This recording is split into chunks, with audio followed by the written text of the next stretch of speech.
Excellent. Ron here has come all the way from England to purchase my little baby here. This is my Mercedes 220. It's one of my most favorite cars that I've owned, but I've just never had the time to finish it. So he came online and said, hey, Kent, I really like your car. I'd like to own it. And I'm thinking, what? You're going to come all the way from England and then ship this thing all the way across the ocean?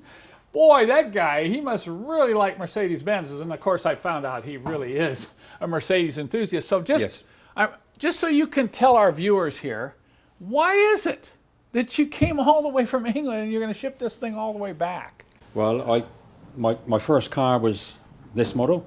I had one when I was 16.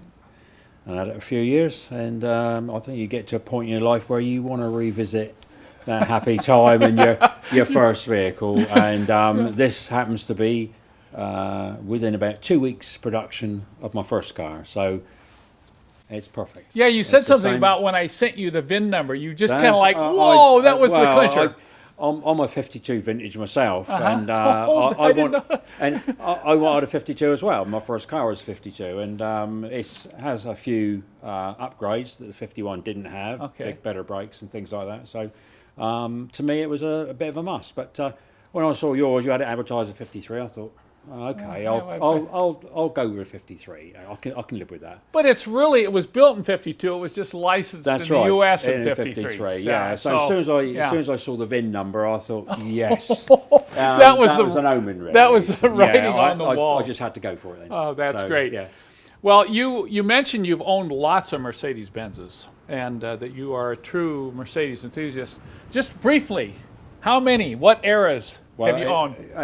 Well, anything from this, which is 52, and right up to the current ones now, which I've got a 4-year-old 220 CDI.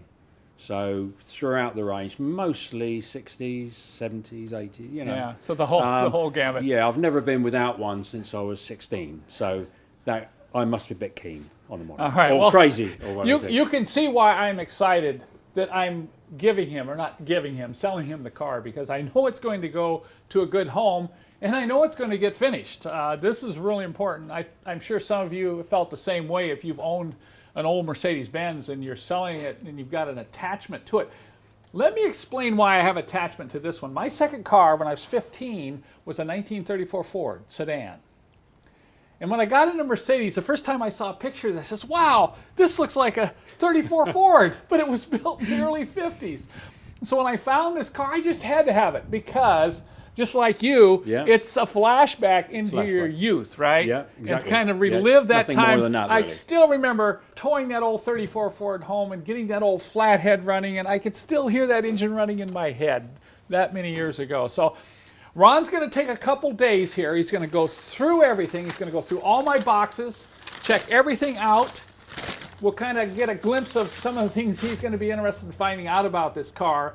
And then tomorrow, the trucking company is coming to pick up the car to take it to the port of Seattle. And we'll kind of film that as we go along. But Ron, I'm really glad that you came, and I'm glad this baby is going to your home. Yeah, I think it's like I said to you the other day, really, when I emailed you. I'm just glad I was looking at the right time and you were selling at the right time, and it just keyed together. All right. So I'm happy. All right, that's great.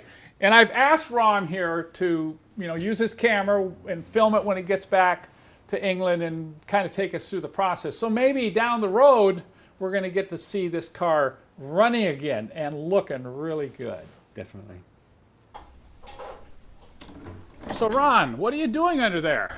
Well, I'm hoping that I'm going to find nothing that's going to fall off in transit, because it seems to be all there, and I don't want to get to the other end and find there's some valuable bits missing off of the car. How's it look under there for rust? Oh, it's perfect. Usually on the outriggers to the body, and along the side members they're usually gone, but this one's solid as a rock. The only fault I can see is the body mountings, and they're easily obtainable anyway, and there are a couple of bolts, and they get on in about a couple of minutes, so they're not a problem.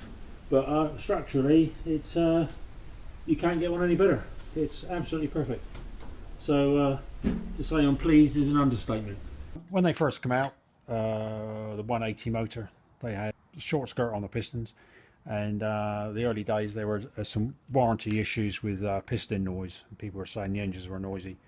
So Mal come up with the idea of extending the skirt about another 1.25 inches down the bore, which took care of the piston slap. So I see you've been working on this all day, and you've got all those parts in the car. You did a great job. What was the challenge of getting everything in there that had to go back on the ship? Yeah, well, fortunately, I've got as far as this model's concerned, I've got a pretty good memory about everything. There's a couple of things that are a bit rusty on, but no, I just want to make sure that if it goes into a particular box, like engine parts and engine boxes and chassis in another box, and as I go through it, I can see what's missing, if there's anything missing, and more importantly, if there's anything damaged there, I can do a search before the car gets back home. So yeah, there's a few things there, but as you can see, the interior itself is pretty well worn. So it really is original. It's seen better days, but Okay. but it's complete. And a big item for me is might not be relevant to a lot of people, is the radio. That's one of the most expensive items to maintain when you're restoring a vehicle. Okay, great. But as I say, it's Well, to me it looks perfect. I'm impressed. I have to say I'm impressed, because I came over here and checked all the empty boxes, because I had a lot of boxes of parts, and I think you probably narrowed this down to just half of the original boxes I had. I've tried. Yeah, it's just for my own benefit, really. I look through the boxes. I've studied what's in there, what needs replacing, what doesn't need replacing, which is quite a fair amount. So I'm really pleased. Yeah, I just can't tell you how much I'm happy with the car. It's great. Well, it looks like you're getting close.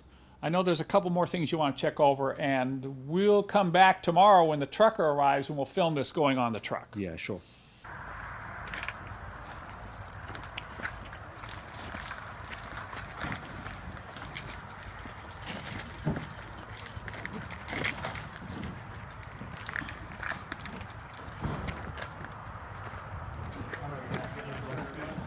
Thank you.